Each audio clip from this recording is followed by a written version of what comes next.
Okay, shalom dan selamat pagi kepada kita semua.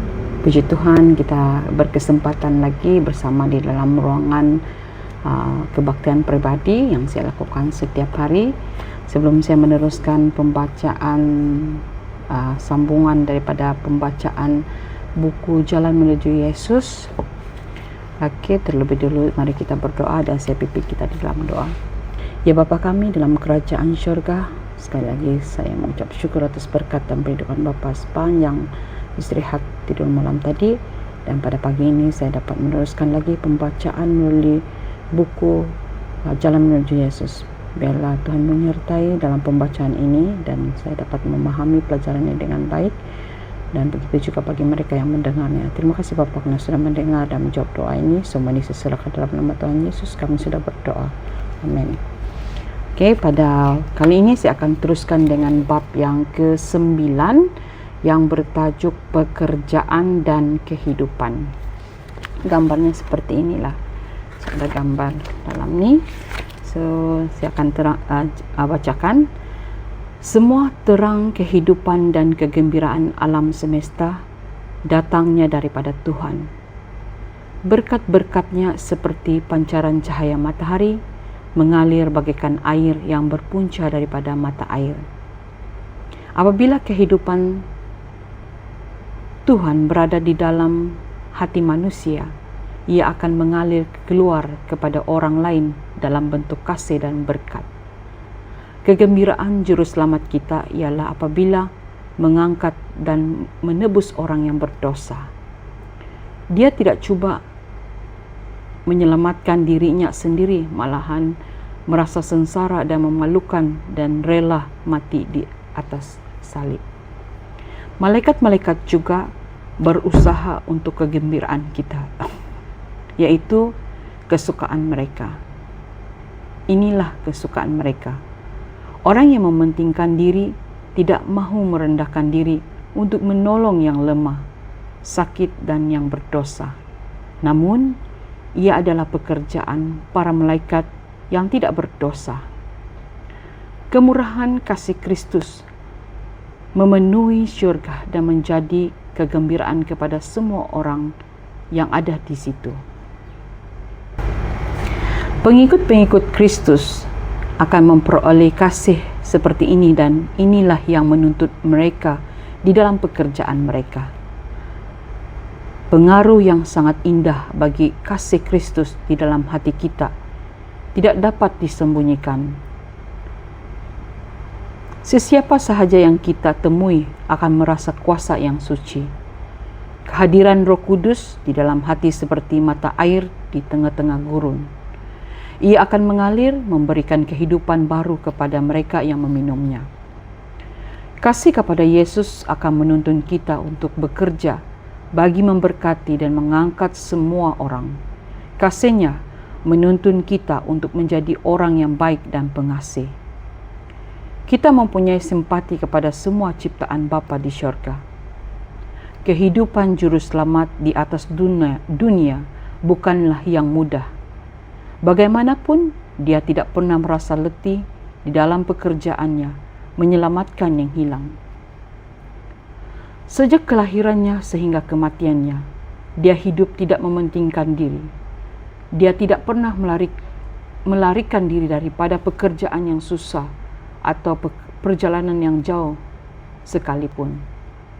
Dia katakan kepada anak manusia itu, bukan untuk dilayani, tetapi supaya melayani dan menyerahkan nyawanya untuk membebaskan orang ramai. Matius 20 ayat 28. Inilah satu-satunya tujuan utama dalam kehidupannya. Semua yang lain kurang penting. Melalui kehendak Tuhan serta untuk menghabiskan pekerjaan sama seperti makan dan minumnya kepadanya, dia tidak mementingkan diri. Jikalau kita menerima anugerah Kristus, kita juga mahu membantu orang lain. Kita rela memberikan semuanya supaya mereka yang ditebus Kristus akan dapat bahagian anugerah tersebut. Kita akan lakukan setakat yang terdaya oleh tenaga kita demi untuk membuat dunia lebih baik.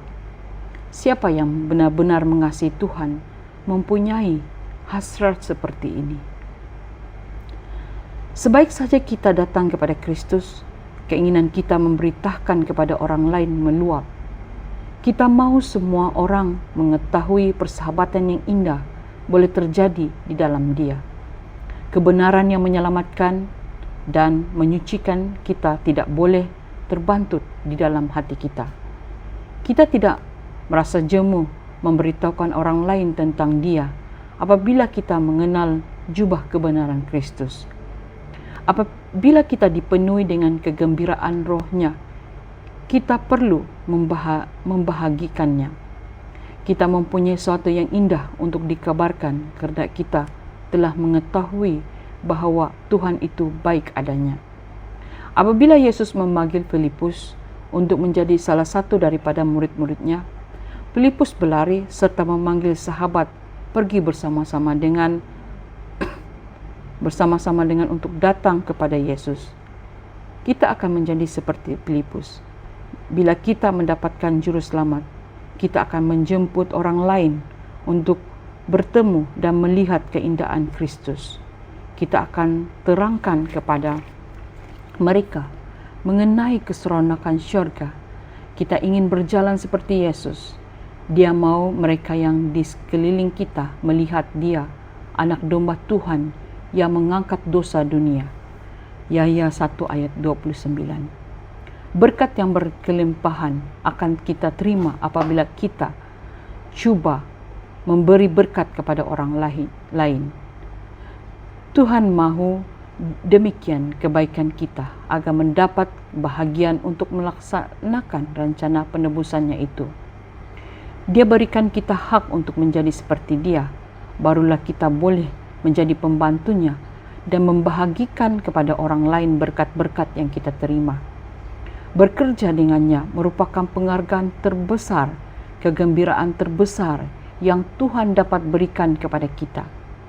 Mereka yang melakukan pekerjaan kasih dituntun lebih dekat kepada Pencipta. Tuhan boleh saja mengarahkan para malaikat syurga untuk menyebarkan perkabaran kasih dan pengharapan.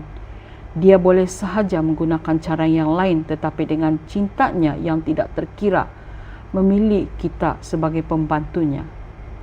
Kita akan bekerja dengan Kristus dan para malaikat dan membagikan berkat dan kegembiraan. Seterusnya, kita akan diangkat oleh pekerjaan yang tidak mementingkan diri. Kita merasakan perasaan Kristus apabila kita menderita dengan Dia.